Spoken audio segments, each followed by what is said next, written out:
আসসালামু আলাইকুম। আজকে একটি নতুন ভিডিও নিয়ে আমি আসছি। আমি আগেই বলছিলাম যে ইলেকট্রিক্যাল এবিসি লাইসেন্সের টোটাল গাইডলাইন আমি করব। তো আজকে আমরা শিখব একদম শুরু থেকে। যারা ইলেকট্রিশিয়ান এবিসি পরীক্ষা দিবেন তাদের জন্য আমি শুরু থেকে আজকে শুরু করব। তো শুরুটা হচ্ছে এই, যতগুলো প্রশ্ন আমি এখন আপনাদের মাঝে বলবো এগুলো আপনারা খাতায় যদি লিখে রাখতে পারেন ভালো হয়। আর আমি ভিডিও করার জন্য কোনো রুম বা কোনো এডিটর ব্যবহার করি না। সরাসরি আমি আমার কোম্পানির ক্যাম্প থেকে ভিডিও করতেছি, আচ্ছা পরে সেটা দেখাবো।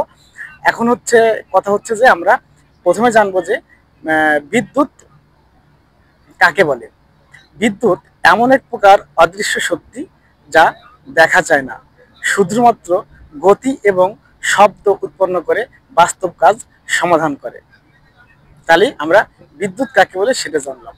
এবার জানবো বিদ্যুৎ আসলে প্রধানত কত প্রকার। বিদ্যুৎ আসলে প্রধানত আপনার দুই প্রকার, যেমন স্থির বিদ্যুৎ, জলবিদ্যুৎ। এবার আমরা জানবো কারেন্ট কাকে বলে। কারেন্ট পরিবাহী পদার্থের মধ্যে ইলেকট্রন প্রবাহের হারকেই কারেন্ট বলে।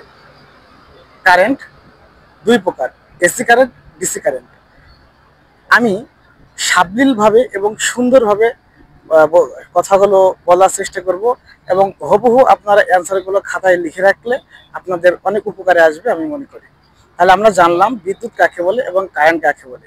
এবার আমরা জানবো যে ভোল্টেজ কাকে বলে। ভোল্টেজ পরিবাহী পদার্থের মধ্যে ইলেকট্রনগুলোকে স্থানচ্যুত করতে, মানে হটানোর জন্য একটা বল বা চাপ প্রয়োগ করা হয়। এই বল বা চাপকেই আপনার ভোল্টেজ বলে। ভোল্টেজের প্রতীক হচ্ছে ভি এবং এর একক হচ্ছে ভোল্ট। তাহলে আমরা বিদ্যুৎ কাকে বলে, কারেন্ট কাকে বলে, ভোল্টেজ কাকে বলে শিখলাম। এবার আমরা শিখব যে আপনার রেজিস্ট্যান্স কাকে বলে। রেজিস্ট্যান্ট হচ্ছে আপনার ওই পরিবাহীর মধ্যে কারেন্ট প্রবাহিত হওয়ার সময় একটা বাধা দেয়। আসলে এই বাধাটাকেই আপনার রেজিস্ট্যান্স বলে। বুঝতে পারলাম? এই বাধাটাকে মানে কারেন্ট পরিবাহের মধ্যে, পদার্থের মধ্যে যে কারেন্ট প্রবাহিত হবে, এই প্রবাহিত হওয়ার সময় যেটা বাধা প্রদান করে, এই বাধাটাকেই বলে রেজিস্ট্যান্স। রেজিস্ট্যান্সকে মূলত আর দ্বারা প্রকাশ করা হয় এবং এর একক হচ্ছে ওহম। এবার আমরা ইন্ডাস্ট্রি বা বাসাবাড়ির জন্য ভেরি ভেরি ইম্পর্টেন্ট একটা বিষয়, সেটা হচ্ছে কি জানেন? আর্থিং। এখন আর্থিং কাকে বলে?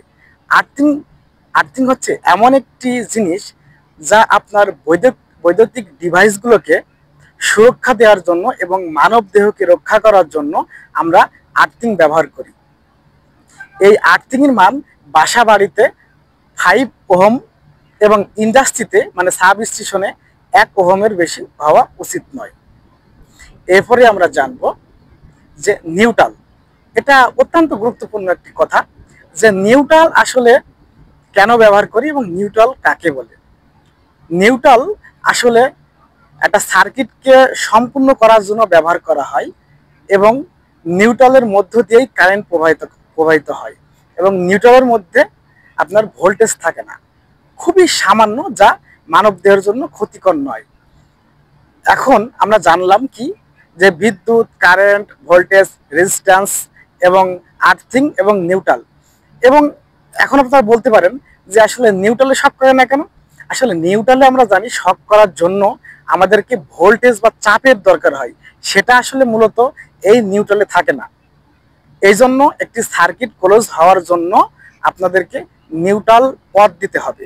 নিউট্রাল যদি না দেন তাহলে সার্কিটটা সম্পূর্ণ হবে না, আর সম্পূর্ণ না হলে আপনার বিদ্যুৎ সার্কুলেশন হবে না। অর্থাৎ আপনারা এটা বুঝেন যে এখন এই আমার এই ভিডিও দেখে আবার যেন হাত দিয়ে না, যে আমি একটা ভিডিওতে দেখছি যে নিউট্রালে হাত দিলে শক করে না। না না, আপনার এই ডিভাইসটি বা সার্কিটটি যে কোনো সময় ত্রুটিপূর্ণ হতে পারে। অর্থাৎ আপনারা না জেনে না টেস্ট করে হাত দিবেন না, কিন্তু এতটুকু ধরে রাখেন নিউট্রালে শক করে না, কিন্তু ত্রুটিপূর্ণ হলে অবশ্যই শক করবে। তো আজকে যেহেতু শুরু, এই জন্য আমি এই পর্যন্ত শেষ করছি। এবং আমার চ্যানেলটিকে ভালো লাগলে অবশ্যই আপনারা সাবস্ক্রাইব করে আমার পাশেই থাকবেন। এবং ইলেকট্রিশিয়ান এবিসি লাইসেন্সের টোটাল গাইডলাইন আমি করব, এবং আশা করি আমার এই চ্যানেলের সাথে থাকলে আপনারা 100% আপনারা লাইসেন্স পাবেন। তো সেই পর্যন্ত ভালো থাকবেন। আসসালামু আলাইকুম।